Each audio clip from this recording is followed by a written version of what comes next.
Welcome to the Grateful American Radio Show, hosted by author and publisher David Bruce Smith. What did George Washington do that you might not know about? What did Abe Lincoln know that could change the way you think about the Civil War? You'll learn about all that and more on this special show designed to restore excitement in American history. Let's get started.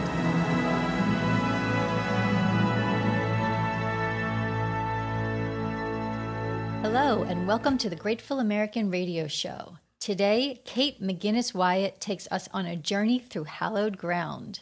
In fact, bringing visitors to the hallowed ground where the founding fathers and mothers lived, and all the way up through the Civil War and beyond, of course, is the focus of most of the Grateful American series.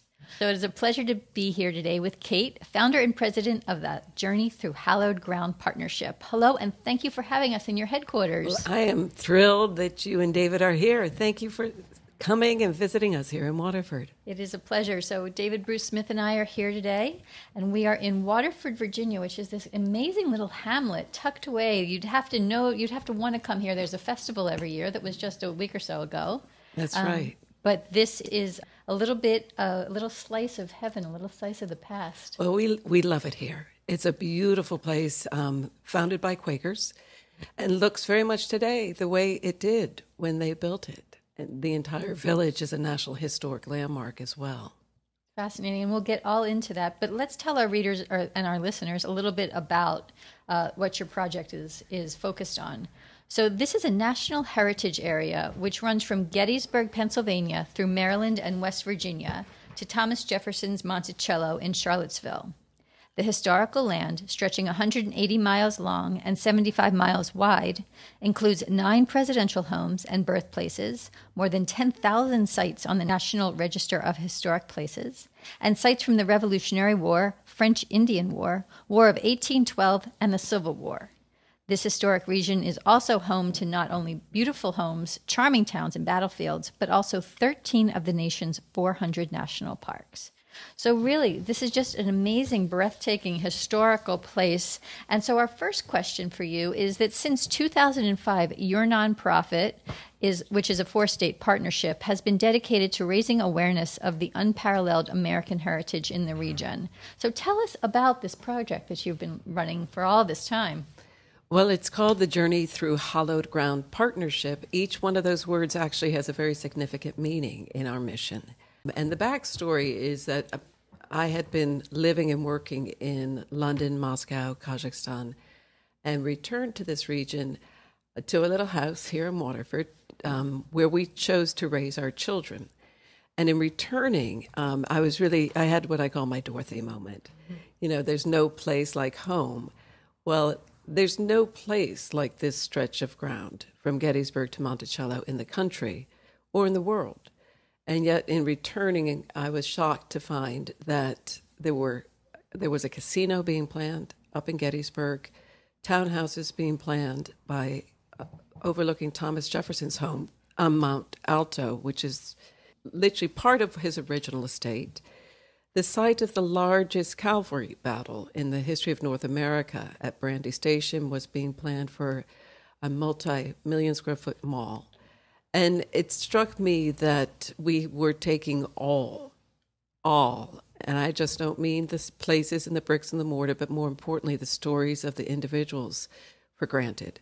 The folks who made this country strong, the folks who defended the ideals of democracy, the folks who were tested, folks like you and me, not just, the 9 presidents who lived here and the leaders like John Marshall. It really was rather simple to see that we could carve this region out, and if we could create a business plan and bring it to every town and county and engage every Main Street community and the historic homes, and the equestrian agrarian community, which allows the cultural fabric of this landscape to stay together, then we would have a fighting chance of doing the right thing by honoring the history here.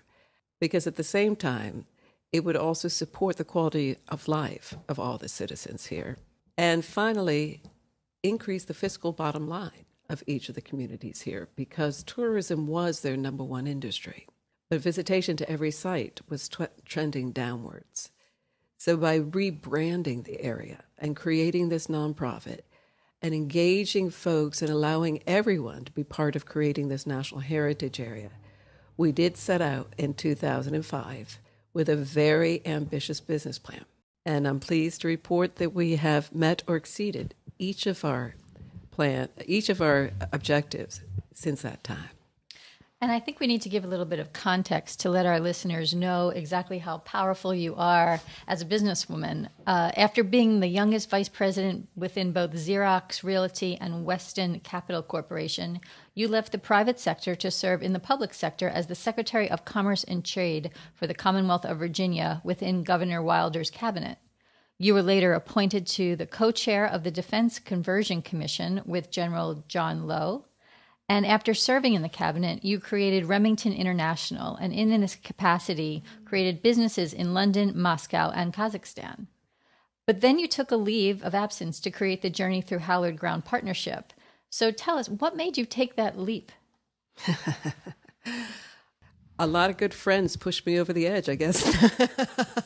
There were a lot of people, as I mentioned, working tirelessly to raise awareness of the history, the historic, cultural, and natural resources in this swath of land.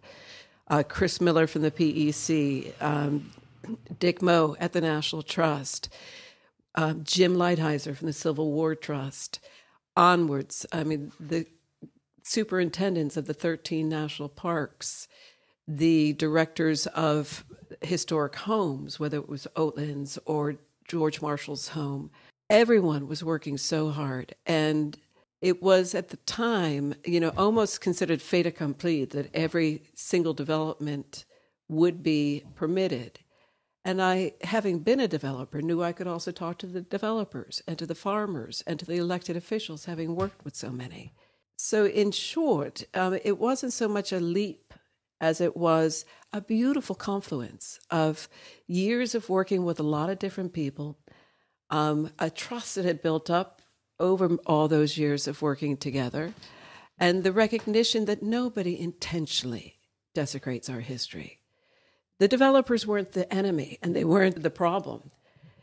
It was simply that nobody had said, hey, wait a minute, let's take a couple steps back and take a longer view on this site. Let's think about what the alternatives are.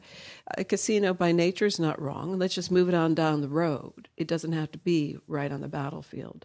Townhouses aren't bad, but overlooking Thomas Jefferson's Monticello, not the best place. Let's move it on down the road. So it's just a matter of working collaboratively with a whole lot of folks who were so talented that when I say they pushed me over, I mean that made it easy to run off with a parachute.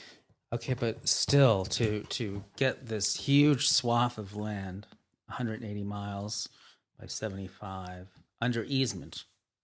Not terribly. It won't be under easement.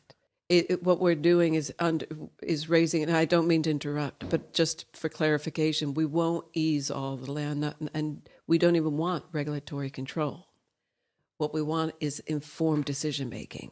Okay, so to get it protected, would you call it that? To have appropriate growth, a growth that respects our history, a growth that doesn't desecrate our past in the name of just simple progress, growth that allows for a continued economic engine through heritage tourism and recreational tourism.